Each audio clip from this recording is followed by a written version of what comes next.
오늘의 하나님의 말씀 창세기 27장 46절에서 28장 9절까지 말씀이 되겠습니다. 창세기 27장 46절에서 28장 9절까지 말씀을 제가 여러분 앞에 낭독해 드리겠습니다. 리브가가 이삭에게 이르되 내가 햇사람의 딸들로 말미암아 내 삶이 싫어졌거늘 야곱이 만일 이 땅의 딸들 곧 그들과 같은 햇사람의 딸들 중에서 아내를 맞이하면 내 삶이 내게 무슨 재미가 있으리까? 이삭이 야곱을 불러 그에게 축복하고 또 당부하여 이르되 너는 가나안 사람의 딸들 중에서 아내를 맞이하지 말고 일어나 밧단 아람으로 가서 내 외조부 부두엘의 집에 이르러 거기서 내 외삼촌 라반의 딸 중에서 아내를 맞이하라. 전능하신 하나님이 내게 복을 주시어 내가 생육하고 번성하게 하여 내가 여러 족속을 이루게 하시고 아브라함에게 허락하신 복을 내게 주시되 너와 함께 내 자손에게도 주사 하나님이 아브라함에게 주신 땅 곧 내가 거류하는 땅을 내가 차지하게 하시기를 원하노라. 이에 이삭이 야곱을 보내매 그가 밧단 아람으로 가서 라반에게 이르렀으니 라반은 아람 사람 부두엘의 아들이요 야곱과 에서의 어머니라. 리브가의 오라비더라. 에서가 본즉 이삭이 야곱에게 축복하고 그를 밧단 아람으로 보내어 거기서 아내를 맞이하게 하였고 또 그에게 축복하고 명하기를 너는 가나안 사람의 딸들 중에서 아내를 맞이하지 말라 하였고 또 야곱이 부모의 명을 따라 밧단 아람으로 갔으며 에서가 또 본즉 가나안 사람의 딸들이 그의 아버지 이삭을 기쁘게 하지 못하는지라. 이에 에서가 이스마엘에게 가서 그 본자들 외에 아브라함의 아들 이스마엘의 딸이요 느바요스의 누인 마할랏을 아내로 맞이하였더라. 아멘. 제가 설교자로서 주일 아침 말씀을 강론할 때에 두 가지 목표를 가지고 여러분에게 말씀을 전하고 있습니다. 여러분들이 그것을 알고 말씀을 들었으면 좋겠습니다. 첫째는 성경을 바르게 해석해서 여러분들이 하나님의 뜻, 하나님이 우리를 향한 이 구원의 계획을 잘 배우고 깨닫도록 하는 것, 이것이 제가 이 말씀을 전하면서 여러분에게 가지고 있는 목표입니다. 우리가 신앙생활을 하는 목적 다 알고 계시죠? 하나님이 이 역사 가운데 이루어 가시는 구원이 무엇인 것을 알고 그 구원을 믿음으로 받아들이고 하나님이 예비하신 구원을 받기 위해서 우리는 신앙생활을 합니다. 우리의 목적이 뭐라고요? 하나님의 구원을 우리가 믿고 그것을 받기 위해서, 받아들이기 위해서죠.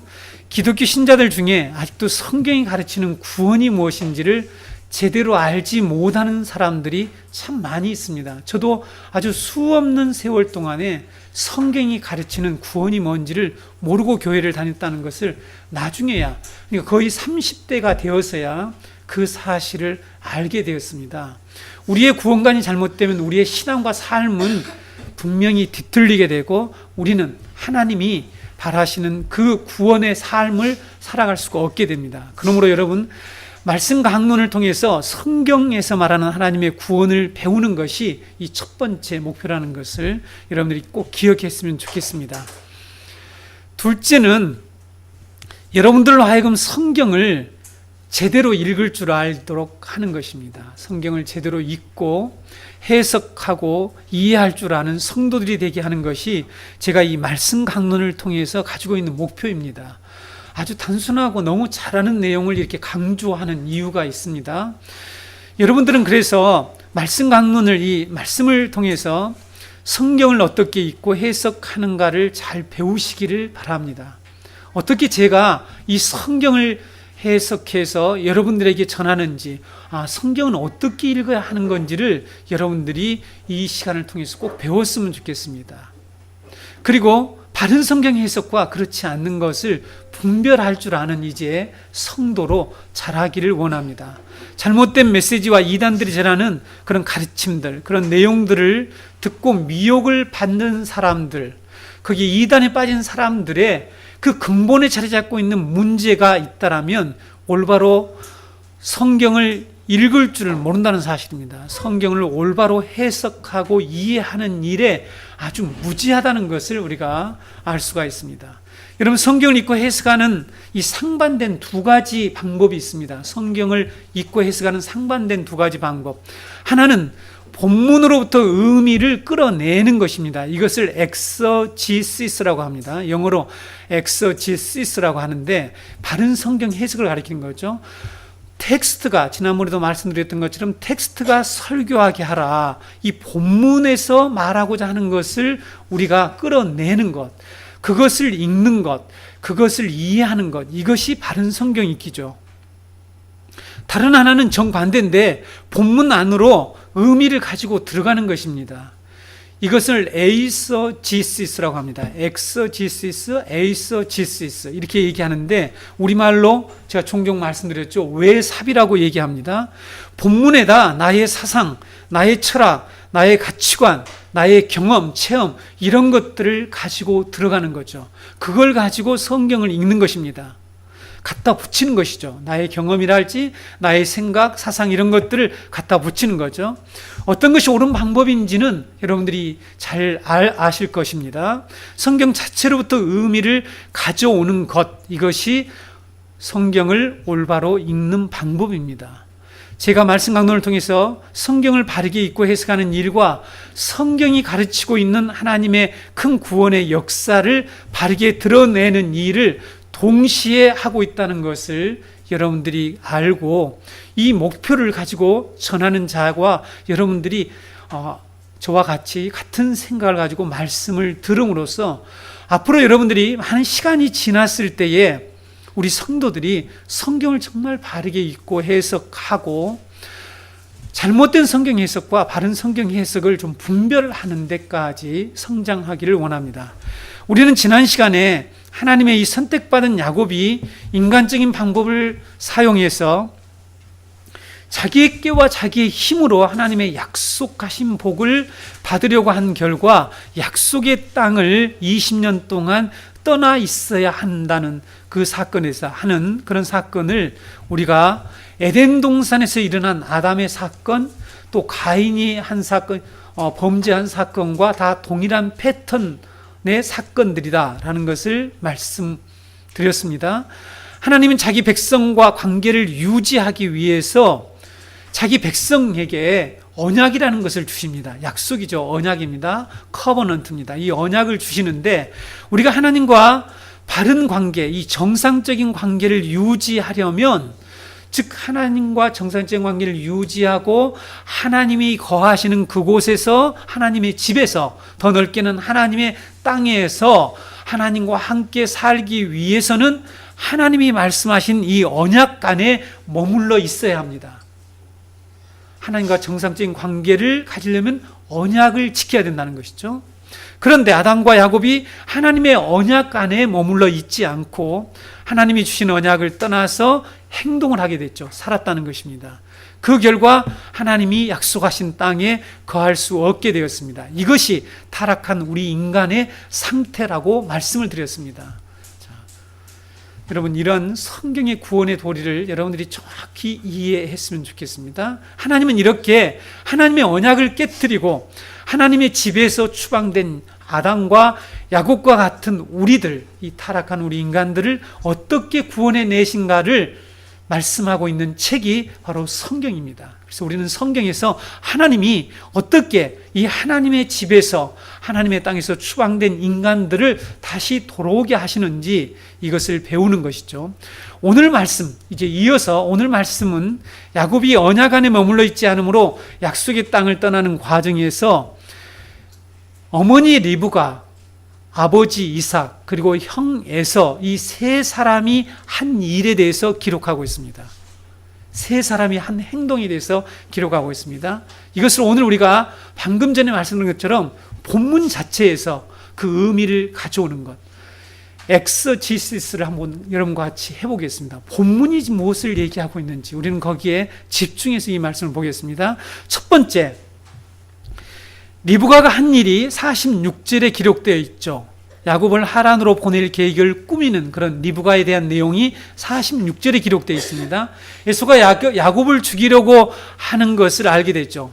속여서 자기의 이 축복권을 뺏어갔다고 해서 죽이려고 하는 것을 리브가가 듣고 알게 됩니다. 그리고 야곱이 한 일이 리브가가 한 일이 무엇입니까? 야곱의 도피 계획을 세우는 일이었습니다. 여기서 문제는 아버지 이삭에게 어떻게 야곱의 이 도피를 정당화할 것인가 하는 이 문제가 리브가에게서 고민이었습니다. 리브가에게 앞에 닥친 일이었죠. 그런데 여러분, 리브가는 좋은 구실을 찾아낼 수 있는 그런 일들이 있었습니다. 좋은 구실이 생겼다는 것이죠. 그것이 무엇입니까? 에서가 가나안의 해족성 여인들과 결혼을 했는데 그 며느리들이 부모의 근심거리가 되었다는 사실이죠. 에서가 40세에 해족 유딕과 바스바시라는 여자와 결혼한 사건을 우리가 창세기 26장에서 배웠습니다. 그래서 35절에 그들이 이삭과 리브가의 마음에 근심이 되었다라는 말씀을 우리가 이미 배웠습니다.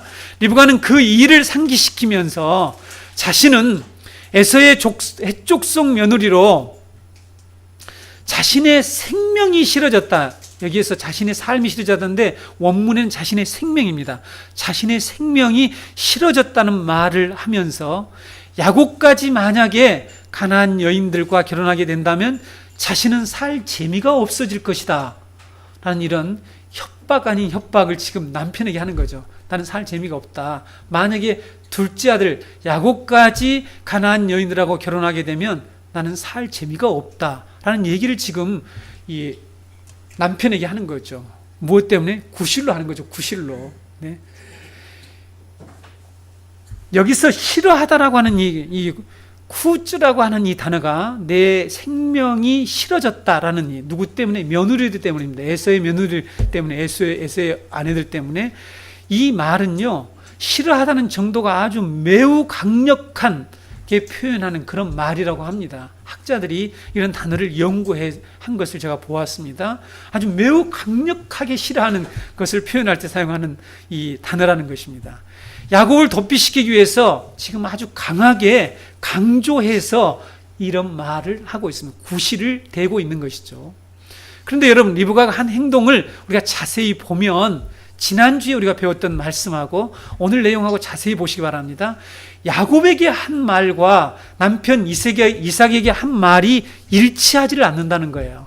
자, 우리 젊은이들도 제가 성경 강론하는 걸 잘 들으시면 이 논리력이 생깁니다. 여러분, 어떤 우리가 이 학문과 글을 할 때 논리력이 없으면 되질 않죠. 지금 하나님의 이 논리를 우리가 따라가기 우리 인간 너무 부족해요. 우리 성령의 도움을 받아야 되는데 잘 보셔야 됩니다. 자, 야곱에게 지금 리브가가 한 말과 남편 이삭에게 한 말이 일치하질 않아요. 둘 다에게 야곱의 결혼 문제 때문에 하란으로 보낸다라고 말을 하든지 똑같이 얘기를 하든지, 그렇죠? 동일하진 않잖아요. 아니면 둘 다에게, 남편이나 야곱에게 에서가 죽이려고 하는 문제 때문에 너를 도피시키려고 한다라고 똑같이 얘기를 하든지 이렇게 해야 되는데, 남편과 아들에게 각기 다른 말을 하면서 지금 이 상황을 이 문제를 해결하려고 한다는 것을 우리가 여기서 발견할 수 있습니다. 그렇죠? 일치하지 않아요. 사실 여러분, 야곱의 배필을 구하려 바단 아람으로 보내야 한다는 말도 실제로 사실은 자기의 경험과는 일치하지 않습니다. 왜 그렇습니까? 자기는 어떻게 결혼했죠? 예. 자기는 신랑 되는 이삭이 직접 찾아와서 자기를 데려간 것이 아니죠. 아브라함이 시아버지가 종을 보내가지고 하나님의 인도 가운데 그 종이 자기를 데려가서 자기는 지금 이삭과 결혼을 했습니다. 그렇죠? 그러니까 우리가 잘 살펴보게 되면 야곱도 그렇게 할 수 있지 않습니까? 야곱도 굳이 하란으로 가지 않아도 하나님 종을 보내서 데려올 수 있잖아요. 배필을 구해올 수 있는데 왜 직접 가라고 이렇게 하느냐는 거죠. 자기는 그렇게 안 했으면서. 우리가 이런 경우가 많이 있습니다. 엄마 아빠는 그렇게 살지 않으면서 자녀들에게는 옛날에 이런 말 있잖아요. 바람 풍한데 그런 말 들어오셨죠. 자기는 그렇게 바람을 안 하면서 계속해서 아들에게 이렇게 시켰다는 얘기를 혹시 젊은이들도 아십니까? 네. 나는 그렇게 하지 안 했으면서 다른 사람에게 지금 그렇게 시키는 이런 지금 불일치한 어떤 이 삶의 모습을 볼 수 있다는 거죠. 일관되지 않는다는 것입니다. 리브가의 이런 행동을 통해서 성경의 저자가 하나님이시죠. 하나님이 지금 우리에게 무엇을 말씀하시려고 하는 걸까? 텍스트에서 의미가 나와야 되겠죠. 여러분, 하나님을 떠난 인간, 타락한 인간에게서 나타나는 특징이 무엇이죠? 우리가 타락한 인간들에게서 경험할 수 있고 우리가 실망하고 정말 낙심하는 그때가 있는데 어떤 문제입니까? 우리 인간은 일관성이 없다는 사실이에요. 자신의 삶에서 통일성을 갖지 못한다는 사실입니다. 여기서는 이렇게 말하고 저기 가서는 또 저렇게 말하고 말과 행동이 일치하지 않아요. 여러분, 자기의 말과 행동이 일치하는 사람 있습니까? 네. 우리 타락한 인간들, 하나님을 떠나고 하나님의 언약을 배반하고 하나님과 분리된 인간들은 말과 행동이 일치하지 않습니다. 그래서 늘 속이고 사람을 속이고 거짓을 써서 살아가고 있는 것이 우리 인간이에요. 예를 들어볼까요, 여러분? 이런 고상하게 보이고 많이 배운 사람들 거짓말 안 합니까? 그렇지 않죠? 유명한 학술지에 최근에도 일어난 일입니다. 서울에서 유명한 그 대학에 다 들어가려고 목숨을 거는 학교에 이 교수들이 유명한 학술지에다가 논문을 실었지 않습니까? 그런데 그 논문이 조작되었다는 것이 들통이 났지 않습니까? 황무석은 두말할 필요 없고 황무석 사건을 우리가 너무 잘 알잖아요. 얼마나 조작했는지. 그런 일들이 너무너무 많다라는 것입니다. 이런 일들을 우리가 종종 뉴스에서 들었단 말이죠. 그렇게 학식이만 하는 사람들이 한편에서는 학생들 앞에서 권위를 가지고 학생들에게 정직하라고 요구하고 논문 표절은 죄라고 얘기하면서 학생들이 만약에 리포트를 할지 에세이를 써서 내서 만약에 이렇게 표절해 온 것은 봐주지 않죠. 그렇죠? 한편은 그들은 그 권위를 가지고 교수라는 걸 지도를 한단 말이죠. 다른 한편은 어떤 일을 합니까? 연구 결과를 조작해서 그것도 버젓이 담대하게 용감하게 유명한 학술지에 딱을 제출해서 나중에서 그걸 들통나는, 그래서 국가까지 망신시키는 이런 일들을 보고 여러분들은 무슨 생각이 들었습니까? 여러분, 성경이 왜 진리인지, 우리가 왜 성경의 구원을 믿어야 하는지, 하나님이 펼쳐나가신 역사 가운데 이 구원이 정말 진리인지를 우리가 여러 상황에서 분명한 증거를 가지고 있어야 한다는 거죠. 이것이 바로 일관성과 통일성을 잃어버린 인간들, 타락한 인간들이 거짓과 속임수를 쓰면서 살아가는 그런 삶의 양태입니다. 삶의 모습이죠. 모든 인간이 그렇지 않습니까? 여러분, 부부생활 하시는 우리 성도님들 어떻습니까? 남편에게 가장 힘들 때가 언제예요? 남편이 일관성이 없을 때야. 네? 어떻게 이렇게 하고 저렇게 하고. 이런 자녀들이 부모에게 가장 힘든 게 뭔지 아세요? 부모님이 일관성이 없는 거야. 통일성 있는 교육을 안 해. 어떨 때는 이렇게 하고 어떨 때는 이렇게 얘기하니까 자녀들이 너무 힘든 거예요. 아, 우리 자녀들이 그렇지 않다는 것입니까, 지금? 경험이 없습니까? 부모가 지금 신앙으로 고백하는 거하고 말하는 거하고 일치가 안 돼요. 그러니까 너무 힘든 거야. 목사님이, 지도자가 말은 그렇게 하는데 행동은 엉뚱하게 하는 거야. 하늘에 보화를 쌓아놓은 지는 뒷구멍으로 호박씨 까고 있는 거야. 죄송합니다. 이런 원색적인 표현을 써서. 이런 불일치한, 일치되지 않고 통일된 삶을 살지 못하는 이런 인간들, 타락한 인간들의 모습이죠. 우리가 진정으로 복음을 알고 믿어서 구원을 받은 성도가 되면 우리의 삶에서 첫 번째 나타나는 현상, 특성이 있다는 건데, 그것이 뭔가 하면 일관된 삶의 목적을 확보하게 된다는 것입니다. 일관된 삶의 목적 말이죠. 하나님의 구원의 언약의 말씀에 의해서 성경적인 구원을 잘 정립한 사람, 그리고 그것을 믿는 사람, 그 사람의 삶의 특징을 꼽으라면 통일된 삶, 오늘 제목 나왔죠? Unified Life입니다. 이 unify, 그러니까 일관되고 통일된 그런 삶을 살 수 있게 된다는 것이죠. 성도 여러분, 저는 이것이 진정한 영적 성장이라고 믿습니다. 여러분들은 영적 성장을 어떻게 정의하십니까? 무슨 이상한 막 능력을 체험을 했다, 나는 무슨 무엇을 보았다, 나는 무엇을 볼 수 있다, 뭐 은사를 받았네, 이런 그것을 영적으로 대단히 성숙한처럼 생각하는 사람들이 있는데, 제가 그거 인정하지 않는다고 그랬죠. 계속해서 설교 시간에 제가 그것을 깨는 거 여러분 잘 아시죠? 그것은 영적 성장이 아닙니다. 그렇죠? 성도님, 제일 그런 것에 제발 미혹되지 마시기 바랍니다. 다시 한번 여러분에게 주의의 말씀을 드립니다. 그런 것에 미혹되지 말고 하나님의 말씀을 따라 하나님이 우리에게 제안하신, 우리에게 말씀하신 본래의 삶, 타락하기 전에 가지고 있었던 그 본래의 삶, 삶의 목적, 그것을 일관되고 통일되게 가지고 살아가는 것, 이것이 진정한 영적 성숙이라는 것을 꼭 기억하셔야 합니다. 그러니까 아브라함의 생애를 통해서 여러분들이 영적 성장이 무엇인지를 우리가 배워야 하는데요. 여러분, 하나님이 아브라함을 부르셨죠. 이방에 있을 때, 이방 나라 메소포타미아에 있을 때 부르셨습니다. 그리고 그에게 약속을 주셨단 말이에요. 언약입니다. 언약을 주셨습니다. 아브라함이 그 언약의 말씀 안에 살아갈 때는 일관되고 통일된 삶을 살아갈 수가 있어요. 왜? 그 한 가지 하나님이 주신 그 약속, 언약의 목표를 두고 일관되게 살아갈 수 있었지만, 하나님의 언약에 대한 믿음이 희미해지고 말이죠. 약해졌을 때에 어떤 일을 합니까? 자신의 방법을 동원하죠. 자신의 꾀를 동원해서 이렇게 해볼까? 아니면 저렇게 해볼까? 한단 말이죠. 그래서 하나님이 주신 삶의 목적을 향해서 살아가는 이 통일된 삶에서 이탈하게 됩니다. 오늘 말씀에 돌아와서 오늘 말씀에는 다시 돌아옵니다. 누가요? 이삭이 다시 돌아오죠. 근데 이삭도 그랬다는 것입니다. 지금 리브가, 오늘 우리가 지금 46절을 해석하고 있는데, 리브가에게서 지금 이런 모습이 나타났단 말이죠. 왜 리브가가 이런 불일치한, 남편에게 하는 말과 이 자식에게 하는 이 말이 이렇게 다르냐는 거죠. 똑같은 말은 거짓말해도 똑같이 하는 게 아니라, 이쪽에서는 이렇게 하고 이쪽에서는 이렇게 하나. 너 금방 가 있으면 며칠 안에 데리고 올게. 좀만 있어. 형 분노가 이렇게 이처럼 줄어들면, 형이 그것을 잊어버리면 내가 데려올게.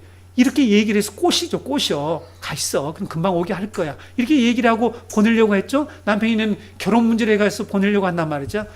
이렇게 일치되지 않는 얘기를 한단 말이에요. 이런 바울 사도가 예수 그리스도를 만나서 복음을 깨달은 후에 그의 삶의 특징을 보시면, 아니, 우리가 이미 누가복음에서 배웠던 것처럼 안나와 시몬이라고 하는 이 여선지자의 삶을 보세요. 그들이 성전 안에서 살았다는 그 삶을 그냥 표면적으로 이해하지 마시고, 그들의 삶은 통일된 어떤 삶의 목적을 가지고 일관되게 그 초점을 향해서 계속 살았다는 것을 얘기하는 거죠.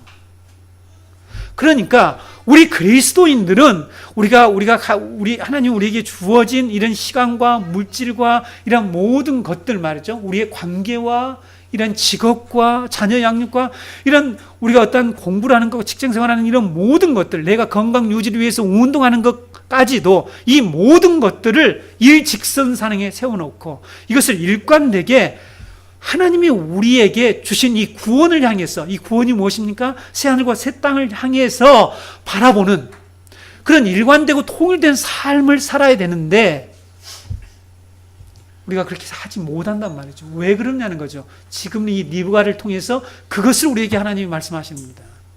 근데 여러분, 바울 사도는 예수 그리스도를 다메섹 도상에서 만나고 이 복음을 깨달은 후에 그의 삶은 이 통일되어 있다는 거죠. 통일된 삶의 목표를 가지고 나가고 살아가는 것을 성경이 우리에게 말씀하고 있죠. 빌립보서 3장 12절로 14절에 내가 이미 얻었다 함도 아니요 온전히 이루었다 함도 아니라 오직 내가 그리스도 예수께 잡힌 바 된 그것을 잡으려고 달려가노라. 형제들아, 나는 아직 내가 잡은 줄로 여기지 아니하고 오직 한 일, 즉 뒤에 있는 것을 잊어버리고 앞에 있는 것을 잡으려고 표대를 향하여 그리스도 예수 안에서 하나님이 위에서 부르신 부름의 상을 위하여 달려가노라. 여러분, 통일된 삶을 조금 쉽게 설명하고 좀 이따가 아주 여러분에게 좀 깊이 있게 설명을 할게요. 통일된 삶이 무언가 하는 것을 쉽게 우리 주위에서 볼 수 있어요. 저는 운동선수들에게서 통일된 삶, 일관된 삶을 볼 수 있다고 생각합니다. 여러분, 운동선수들이 이런 올림픽에서 메달을 따는 데까지의 그 삶이 어떤 것인지 우리가 종종 이 TV를 통해서 보잖아요. 그들은요, 자기의 이 몸무게를 유지하기 위해서 밥을 제대로 먹지 않고 몸을 철저하게 관리하지 않습니까? 그러니까 모두 다 그 메달을 향해서, 그 올림픽의 메달을 향해서 그 삶이 일관되고 통일되어 있단 말이죠. 그걸 향해서 그들의 모든 삶은 조정되어 있어요. 그것을 옆에서 관리해 주죠. 그렇지 않습니까? 체조 선수가 쉽게 메달을 땁니까? 여러분, 통일된 삶을 이렇게 쉽게 설명할 수가 있습니다. 그들은 오직 그 한 목표를 향해서 절제하고 힘든 거 참아내고 고된 그 훈련들, 이것을 잘 이겨낸단 말이에요. 우리 그리스도인들이 하나님의 나라를 위해서 대충 적당히 교회 다니는 것이 날랄라 콧바람 불면서 다니는 그게 신앙이 아닙니다. 근데 신앙을 우리가 이렇게 가볍게 여긴단 말이죠. 네. 사도 바울이 그가 일관되게 바라온 삶의 목표는 그리스도의 부활에 참여하는 거예요. 그렇죠. 부활에 참여한 거죠. 이 부활이 예수 그리스도가 가져올 구원의 근거적인 완성이지 않습니까? 그렇죠? 인생의 목적은 통일된 삶이 전제되지 않으면 결코 확립될 수가 없습니다. 자, 우리 젊은이들도 잘 들으세요. 여러분이 젊었을 때 정말 우리 젊은이들이, 제가 종종 간증을 하지 않습니까? 저에게 이 젊었을 때, 청년기 때에 누군가가 이 복음에 대해서, 하나님에 대해서 정확하게 가르쳐 주었다라면 제 삶이 좀 더 일관되게, 통일되게 안정되어서 그 하나님이 저의 부르심을 향해서 내가 잘 달려갔을 때인데, 낭비하지 않고, 방황하지 않고, 술 먹지 않고, 개판으로 살지 않고, 방황하지 않고 살았을 텐데, 그런 복음을 누군가가 전해주지 않은 거예요. 교회 다녀서 그냥 들으면, 오늘은 헌금 열심히 하라는구나, 오늘은 기도 열심히 하라고 그러네, 다음 주일에 추수감사절 돌아오고 있구나. 저기 뒤에 앉아있는 이 젊은 제가 다 하는 거야. 목사님 설교를 다 오늘은 그 얘기하려고 하는 거나 이미 그냥 다 판단하고 있어요. 혹시 이 자리에 그런 우리 젊은이들 있습니까? 오늘 목사님이 이거 얘기하고 예측 불허의 설교를 하려고 제가 열심히 노력하고 있습니다. 여러분, 우리의 인생의 목적은, 우리의 삶의 목적을 성경적으로 세우려면 통일적인 삶이 전제되지 않으면 결코 그것을 확립할 수가 없고, 그런 목적을 가지고 살아낼 수가 없습니다. 지금 우리 그리스도인들이 하나님 백성으로 살아내지 못하는 그 이유를 성경을 통해서, 지금 리브가를 통해서 드러내려고 하는 것이죠. 우리 인간이 통일성 있는 삶을 산다는 것, 이것이 무엇일까? 통일된 삶, unified life를 산다는 것은 자신과 자기 주변 세계에 대한 일관된 견해를 확립해서, 다시 말해서 일관된 관점을 갖는 거예요. 제가 그래서 세계관을 여러분에게 종종 얘기하지 않습니까? 일관된 삶을 확립해서, 이 관점을 확립해서 이 세상에 일어나는 여러 가지 복잡하고 혼란된 개념들을 정돈하는 거예요. 정돈해서 살아갈 수 있는 그 인생의 지표를 세워서 살아가는 것, 기준을 세워서 살아가는 것, 이것이 뭐라고요? 이것이 Unified Life예요. 통일된 삶입니다. 여러분, 복음을 듣고 그렇게 살아가고 있습니까? 아까 제가 열거했던 것처럼 우리에게 주어진 시간, 물질, 우리의 은사, 우리의 직업, 우리가 자녀 양육하는 거, 이런 우리의 삶에 관련된 모든 것들, 내가 심지어는 운동을 하고 어디 가서 놀고 여행을 하고 이런 모든 것들, 제가 여러분에게 말씀을 증거하는 데에서 이제 진짜 이 성경을 적용하는 것을 저는 성경적 세계관, 기독교 세계관이라고 보고 있는데, 그 세계관을 통해서 여러분들에게 정말 훈련하고 여러분들이 영적으로 성장하게 도와주려고 하는 그 부분이 이것입니다. 여러분의 삶을 통일된 삶으로, 이 유니파이드, 그리스도 안에서, 복음 안에서 이 통일성 있는 삶을 살게 하는 거예요.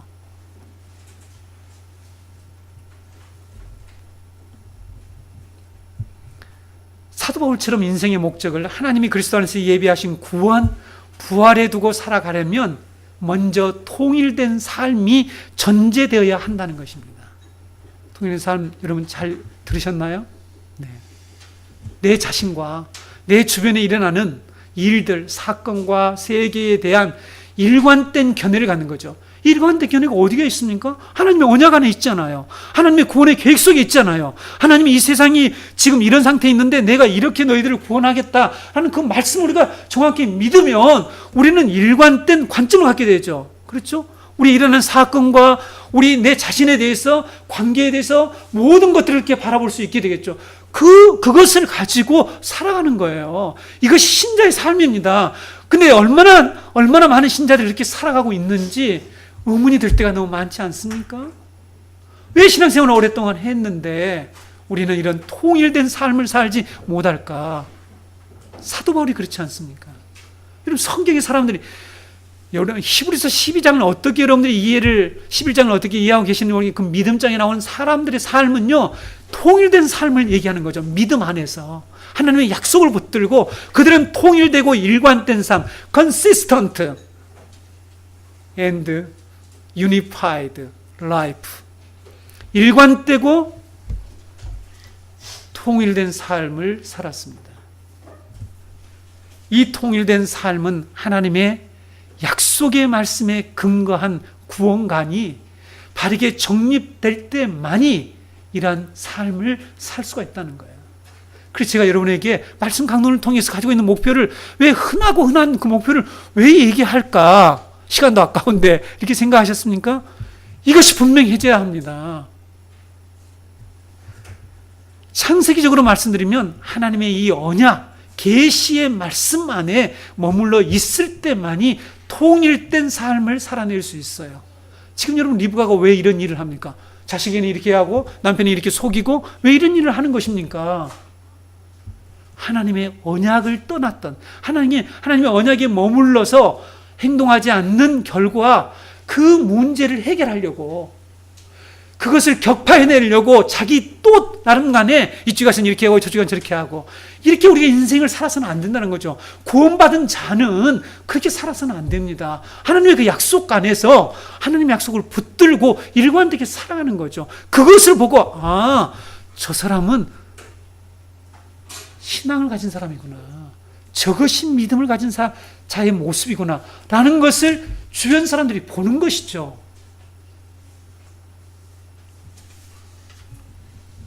여러분, 우리가 하나님의 언약의 이 근거에서 기초를 둔 그런 삶의 목적을 세우지 않으면 불일치한 삶을 사는 거예요. 계속해서 방황합니다. 계속해서 여러분 혼란스러운 거죠. 그래서 나뿐만 아니라 나와 주위의 관계를 맺고 있는 가장 가까운 이 부부간에도, 여러분, 아내가 일관되지 못할 때 힘든 적 있으세요? 우리 남편 되신 여러분, 남편이 일관되지 못할 때, 이럴 때는 이렇게 얘기하고 저때는 저렇게 하고, 이때 돈 쓰면 또 아무 말도 안 되니, 이렇게 돈을 쓰면 또 야단치고 왜 그렇게 했냐고 막 하면은, 이 사람 왜 이러는 거야 도대체? 헷갈린다 그러잖아요. 우리가 헷갈린다고. 왜 그럴까요?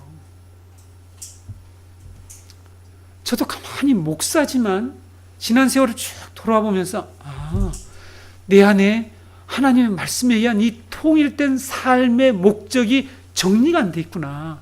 그러니까 내가 아내를 이렇게 힘들게 했구나. 이런 일들을 회개하고 있습니다. 요즘 회개.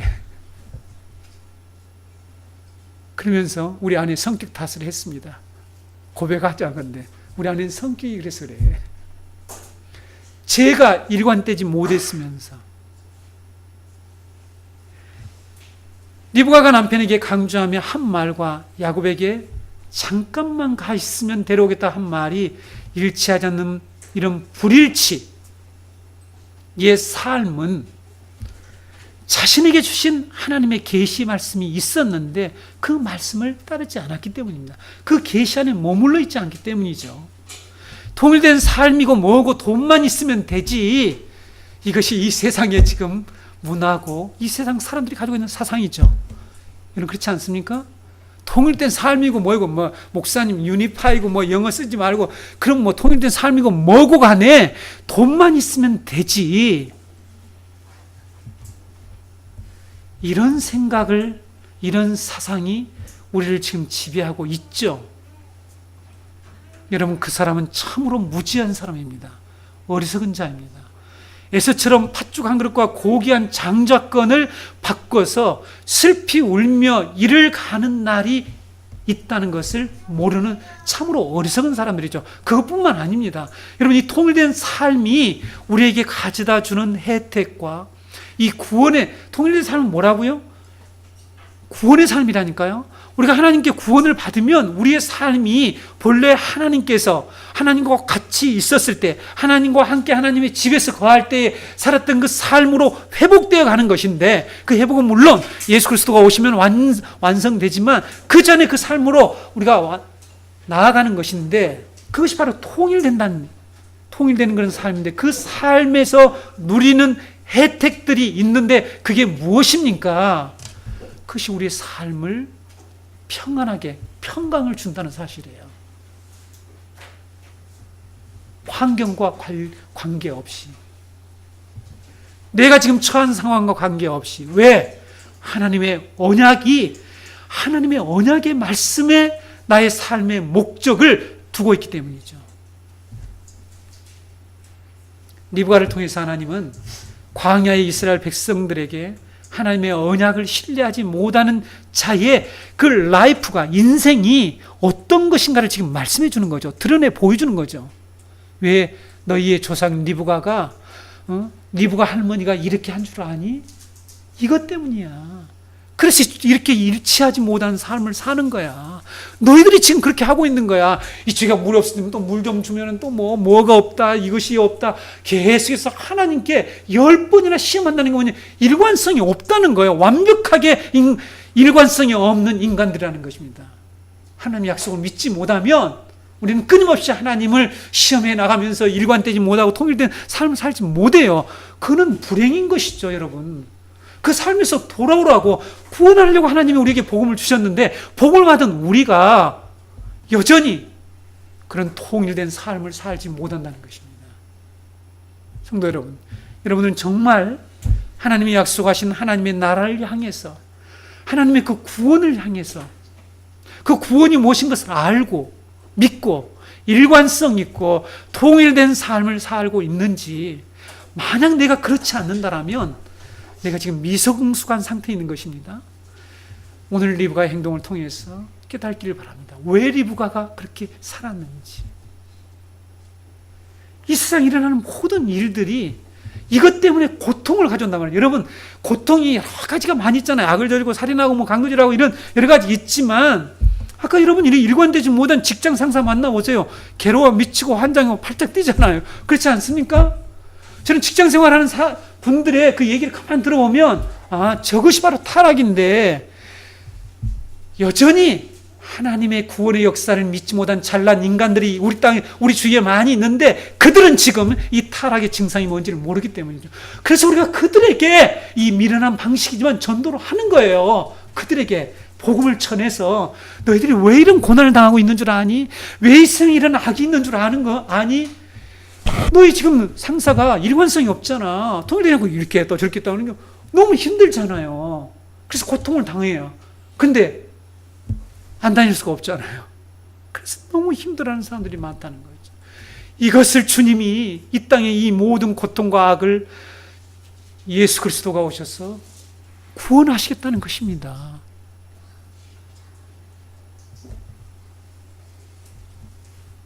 그래서 그 잘난 학자들이 연구 결과를 조작하는 거예요.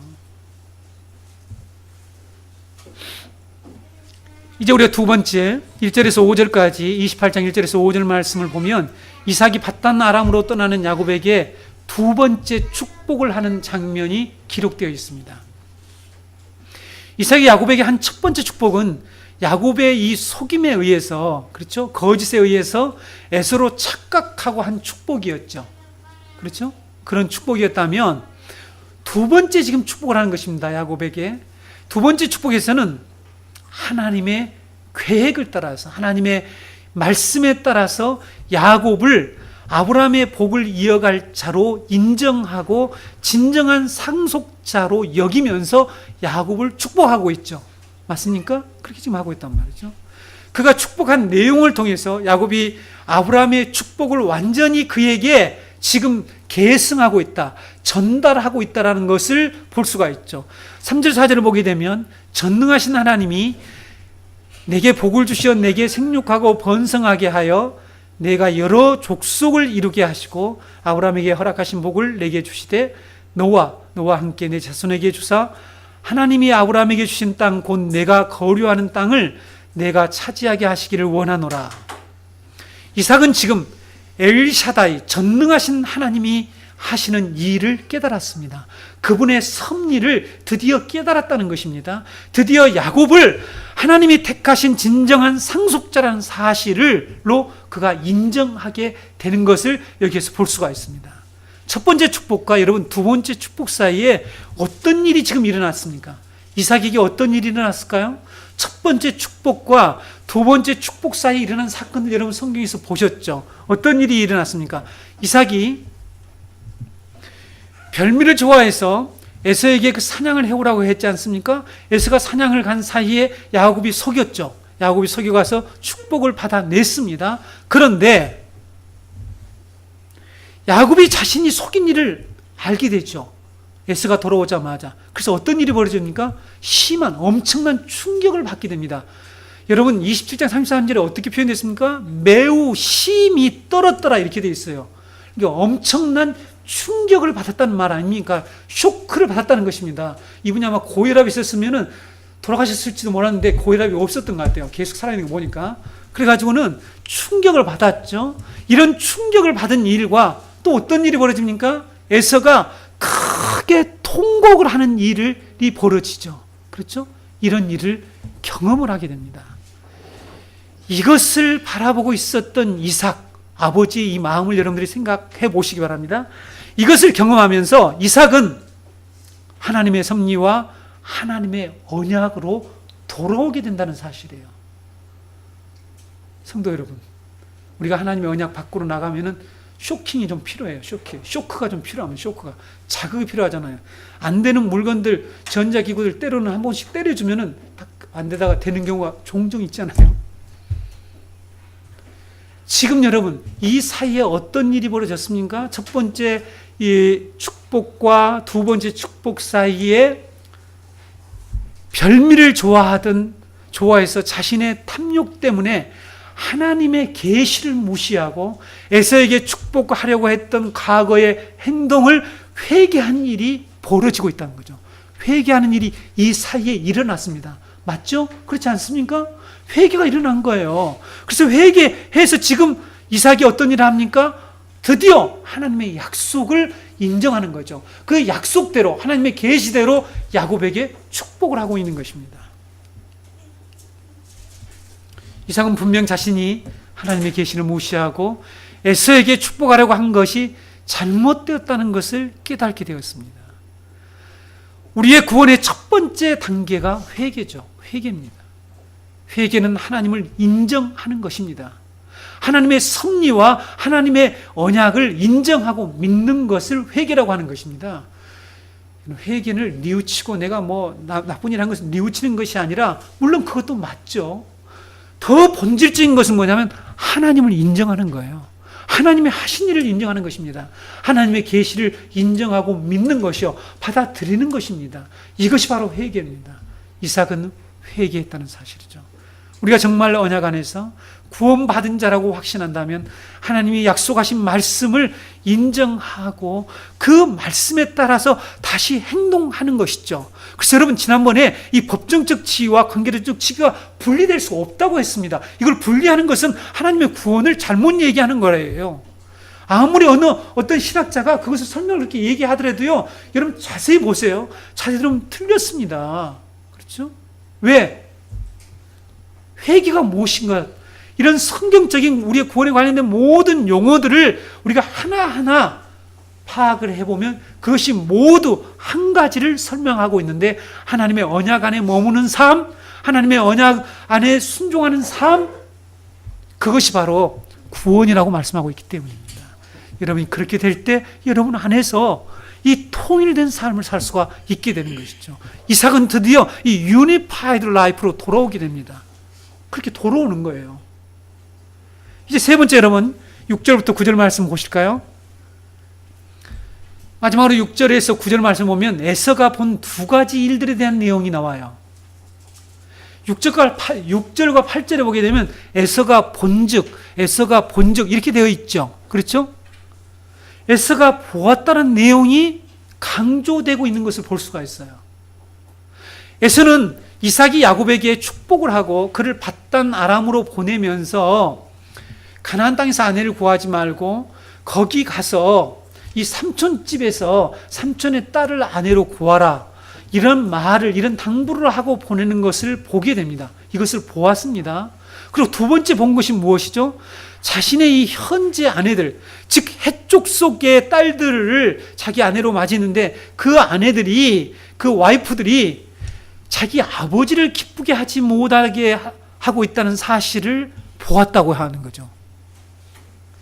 에서가 이 두 가지 일을 보고 종합해서 결론을 내리게 됩니다. 종합해서 내린 결론이 무엇이죠? 여러분, 에서가 이 두 가지 일을 본즉, 보고 내린 종합된 결론이 무엇입니까? 아, 내가 다시 결혼을 해야 되겠다, 이거예요. 내가 다시 장가를 가야 되겠네, 이런 생각을 한 거예요. 그래서 어떻게 합니까? 가나안 족속의 딸이 아닌 친척과 결혼하는 것이 아버지의 호의를 받는 길이구나 하는 이런 이해를 하게 됩니다. 여러분, 오늘 말씀을 잘 들으시면 성경이 여러분 정말 어떻게 이런 오묘하게 이렇게 일관되게 말씀하고 있는지. 자, 보세요. 에서의 삶은 유니파이드 라이프를 볼 수가 없어요. 통일된 삶을 볼 수가 없어요. 왜? 관점이 잘못되어 있으니까. 자신과 자신의 주변 세계에 대한 일관된 이런 어떤 관점, 이런 이해가 없어요. 그러니까 그가 다른 결론을 내리게 돼요. 여러분, 잘 들으셔야 합니다. 우리의 삶이 늘 날마다 하나님의 구원 안에서 누릴 수 있는 그런 삶이 있는데 다른 결론을 내려요, 자꾸만. 그렇죠? 여러 가지 상황을 딱 보고, 아, 이렇게 해야 되겠구나, 거기다 자기 꾀를 딱 투입하고 하나님의 말씀에서 싹 벗어나게 됐죠. 이런 일들이 너무 많지 않습니까? 그래서 우리 구원받은 삶이 회복되는 것이 아니라, 이거 믿는 것과 안 믿는 게 차이가 뭐지? 내 자신도 헷갈릴 때가 너무 많지 않습니까? 이건 내가 정말 구원받았다고 얘기할 수 있을까? 어떤 결론을 냈다고요? 아, 친척과 결혼하는 것이 아버지의 호의를 받는 길이구나. 핵심을 보지 못한 거예요. 본질을 보지 못하는 거예요. 그래서 그가 한 일이, 이런 결론이 나오자, 이런 종합된 결론이 나온 겁니다. 두 사건을 보고 종합된 판단과 결론을 나왔는데, 이 결론이 나오자, 사람은 결론이 나와야지 행동을 하지 않습니까? 그렇죠? 이런 결론이 나오자 어떤 일을 했습니까? 이스마엘의 딸 마알락과 결혼을 했습니다. 그렇죠? 이전에 이삭과 해쪽 속의 딸들과 결혼함으로, 이전에 해쪽 속의 딸들과 결혼함으로 이삭과 리브가에게 근심을 가져다 주었던 에서가 왜 이렇게 이삭을 기쁘게 하려고 했죠? 여러분, 왜 이삭을 기쁘게 하려고 했어요? 네, 야곱이 없을 때에 그의 관심이 뭡니까? 지금 그의 삶의 관심이 뭐예요? 야곱이 없을 때에 어떻게 해서든지 자신의 모든 상황을 다시 자신에게로 되돌려 놓아야 되겠다. 그게 뭐예요? 이 장자권을 되돌려 놓겠다는 거 아니겠습니까? 그러겠죠? 야, 드디어 이놈이 이분이 이제 갔으니까 내가 다시 이 상황을 뒤집어야지, 바꿔놔야지 하는 이런 생각을 한 거죠. 그래서 지금 호의를 기쁘게 하려는 거예요. 기쁘게 하려고 하는 그 목적이 있단 말이에요. 그러니까 여러분 보세요. 지금 에서의 삶의 목적, 삶의 목표, 그가 하는 모든 일들을 또 하나의 일관돼 있어요. 뭔가 일관돼 있지만 그 일관됨이 하나님의 약속에서 완전히 빗나갔죠. 이탈되죠. 벗어나 있다는 사실입니다. 그렇지 않습니까? 아버지에게 호의를 사서 다시 장자의 축복을 받으려고 친족이라고 생각되는 이스마엘 딸과 결혼을 했습니다. 왜냐하면 친족과 결혼하라고 하는구나. 내가 저 말을 들었으면 아버지가 나에게 다시 기업을 주고 축복을 해주시겠지, 이런 생각을 했죠. 그래서 이스마엘 딸과 결혼을 했습니다. 근데 여러분, 이스마엘 딸은 누굽니까? 이스마엘은 누구예요? 이스마엘 역시 선택받지 못한 자라는 사실이에요. 하나님의 선택 밖에 있는 자라는 사실입니다. 그렇죠? 하나님 선택 밖에 있는 그 자의 딸과 선택받지 못한 자가 또 만나는 거야. 만나봤자 그게 그거예요. 그렇죠? 선택받지 못한 자가 선택받지 못한 자가 또 만난 거예요. 만나서, 그러니까 성도 여러분, 이 사건을 우리가 자세히 살펴보면 무엇을 발견할 수가 있습니까? 에서가 보기는 보았으되 제대로 보지 못했다는 거죠. 보기는 보았지만 정말 중요한 것, 본질적인 것, 핵심적인 것을 보지 못했다는 사실을 우리가 여기서 깨달을 수 있지 않습니까? 지금 자기 앞에 전개되는 모든 일들의 본질은 무엇 때문에 일어난 일들입니까? 하나님의 언약 때문이에요. 하나님의 약속 때문입니다. 이 약속과 선택 때문에 일어난 일이라는 것을 보지 못하고, 친척과 결혼하면 문제가 해결되는가 보다, 이렇게 생각한 거예요. 해결되는구나. 그래서 아버지 호의를 살 수 있겠구나. 이런 생각을 하는 거죠. 그래서 무조건 아브라함의 후손하고 결혼을 하게 되면 되는 것으로 착각을 한 것이죠. 그리고 내린 결정이 선택받지 못한 이스마엘 딸과 결혼하게 되었다는 사실입니다. 에서는 보았지만, 에서가 본즉 보았지만 보아야 할 것, 진정으로 보아야 할 것을 보지 못했다는 사실을 성경은 우리에게 말씀하고 있습니다. 에서는 하나님의 언약이 지금 이 상황을 이끌어가고 있으며 아버지 이삭도 하나님의 언약으로 돌아가서 행동하고 있다는 것을 보지 못한 거예요. 아버지 이삭은 이제 회개했다는 것을 보지 못하는 거예요. 성도 여러분, 우리 공동체가 여전히 이 하나님이 주시는 구원하는 삶의 관점에서 일관되게 우리의 관계나 주위의 사람들을 보고 저 무엇이 회개하는 삶인지를 이렇게 깨달을 수 있어야 하는데, 지금 에서는 아버지가 그렇게 하는 행동에 무엇만 본 겁니까? 친족하고 결혼하면 해결이 되는구나, 이렇게 보는 거죠. 본질을 보지 못했다는 것입니다. 성도 여러분, 여러분들이 성경에서 이런 표현을 아주 많이 보게 되죠. 무슨 내용입니까? 너희가 듣기는 들어도 깨달지 못할 것이요 보기는 보아도 알지 못하리라 라는 말씀이 성경에서 반복해서 등장한다는 것을 알고 계시죠. 또 시편과 이사야 말씀, 그리고 예수님께서도 우리에게 어떤 말씀을 하셨습니까?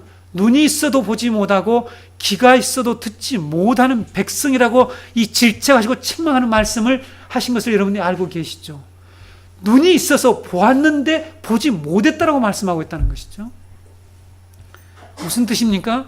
너희는 에서와 같은 자들이다, 에돔 족속과 같은 자들이라는 것을 지금 말씀하고 있는 것이죠. 보기는 보았지만 진정으로 보아야 할 이 하나님의 언약이 역사를 지금 움직여 간다고 하는 사실을 너희들이 지금 보지 못하는 거 있다. 여러분, 우리는 이 말씀을, 창세기를 이렇게 읽으면서 대상을 꼭 기억하셔야 합니다. 청중이 누구라고요? 광야교회 이스라엘 백성들, 그들이 지금 일관되게 보지 못하는 거예요. 보았는데 하나님의 언약이 움직여가고 있는 역사를 이끌어간다는 것을 보지 못하는 거죠. 그리고 그들은 계속해서 이 리브가처럼 통일된 삶을 살지 않았다는 것입니다. 우리는 성경 저자가 이 사건을 기록한 목적을 깨닫는 것이 말씀 강론의 목표라는 것을 제가 여러분들에게 말씀드렸죠. 하나님께서 모세를 통해서 광야교회에게 이 말씀을 주신 이유, 지금 그들 주위에 있는 선택받지 못한 에돔 족속들의 삶을 부러워하는 이스라엘 백성들에게, 그들은 하나님의 약속을 알지 못하고 하나님의 언약 밖에 있는 자들인데, 그래서 그들은 보지만은 실제로 제대로 된 것을 보지 못하는 자들이다. 그런데 왜 그들을 부러워하느냐라는 말씀을 하시기 위해서 이 말씀을 기록하고 있는 것입니다. 하나님의 언약 밖에 있는 자들은 자신들이 보고 판단하며 살아가는 것이 옳다라고 생각을 하지만, 여러분 시편 1편의 마지막 절 6절에 나온 말씀처럼 그들의 길은 망하는 길이죠. 그렇죠? 의인의 길은 여호와께서 인정하시나 악인의 길은 망하리로다. 그들은 가봤자 망하는 길이라는 거죠. 멸망하는 길인 것입니다. 그들에겐 구원이 없죠. 왜? 하나님의 약속도 없고 하나님이 그들을 선택하지 않았기 때문입니다. 그들은 27장 39절 이하에 기록된 말씀처럼 땅의 기름짐에서 멀고 내리는 하늘 이슬에서 멀고 하나님을 의지하기보다, 하나님의 약속을 의지하기보다 칼을 의지하면서 생활하게 될 것이라고 에서에게 축복을 했던 것처럼 하나님의 은총과는 상관없는 자들인데, 그래서 그들은 볼 것을 제대로 볼 수가 없는 자들인데 왜 그들에 대해서 그렇게 관심이 있느냐는 것입니다. 성도 여러분, 이 말씀은 광야 교회에게만 하신 것이 아니라는 것을 우리가 잘 알고 있죠. 지금 이 시대의 교회와 성도들이 에스처럼 보기는 하지만은 겉으로 드러난 현상들만 보고 정말 하나님의 언약에 의해서 움직여가는 이 구원의 역사를 바르게 깨달지 못한다는 사실이죠. 교회를 오랫동안 다녔는데 성경에서 교회와 성경 공부를 그렇게 훈련을 많이 했다는 자들이 왜 정말 보아야 할 것을 보지 못하느냐는 것입니다. 이런 자들의 삶의 모습은 무엇입니까? 하나님이 주신 진정한 복이 무엇인지를 깨달지 못하고 하나님의 언약 밖에 있는 저 세상 사람들을 부러워한다는 것이죠. 그리고 그들의 삶을 추구하는 거예요. 이스라엘 백성들이 왜 우상을 섬기며 이방인의 풍습을 왜 계속해서 쫓아갔습니까? 구원해 냈는데 그들이 왜 금송아지 우상을 만들어 놓고 하나님이 이것이 너희를 애굽에서 인도한 신이라고 할 때 그 말을 쏙 받아서 그런 말을 따라갑니까? 그런 지도자를 따라갑니까? 정말 보아야 할 것을 보지 못했기 때문이죠. 성도 여러분, 내가 정말 지금 그런 사람은 아닌지 돌아보셔야 합니다. 하나님 나라의 복음을 전파하도록 파송을 받았던 70명이 돌아왔어요. 아주 기쁘게 돌아왔다고 기록되어 있지 않습니까? 왜 기쁘게 돌아왔습니까? 자기들이 가서 말씀을 딱 선포했더니 귀신들이 그냥 뒤집어지고 넘어지고 쫓겨나가는 것을 보는 거예요. 그걸 보고 막 너무 좋아가지고 예수님께 돌아왔죠. 예수님이 뭘 그렇게 기뻐하니? 그거 기뻐하지 말고 뭘 기뻐하라고 해서 너의 이름이 하늘에 기록된 것을 좀 기뻐해라. 그리고 여러분, 그때라는 것은 바로 이들이 기뻐할 그때입니다. 그때에 예수님이 제자들에게 조용히 하신 말씀이 있어요. 그 말씀을 읽어드릴게요. 누가복음 10장 23절로 24절. 제자들을 돌아보시며 조용히 이르시되 너희가 보는 것을 보는 눈은 복이 있도다. 내가 너희에게 말하노니 많은 선지자와 임금이 너희가 보는 바를 보고자 하였을 때 보지 못하였으며 너희가 듣는 바를 듣고자 하였을 때 듣지 못하였느니라. 너희가 보는 것을 보는 것이 보는 그 눈이 복이 있다라고 진정한 복이 무엇인지를 지금 예수님께서 제자들에게 말씀해 주셨습니다. 과거의 선지자들, 임금들, 너희들이 보려고 하는 이 메시아, 하나님이 이루시는 이 구원의 역사, 이것을 보지 못했다. 듣고자 해도 듣지 못했다. 이렇게 예수님께서 말씀했습니다.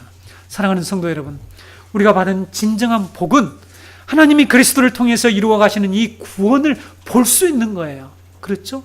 하나님의 언약을 통해서, 하나님이 이 새 언약을 통해서 우리를 구원해 내가시는 이 구원의 역사를 볼 수 있는 것이고, 역사가 지금 하나님의 이 언약에 의해서 움직여가고 있다는 것을 볼 수 있는 그 눈을 갖는 것이 진정한 복입니다.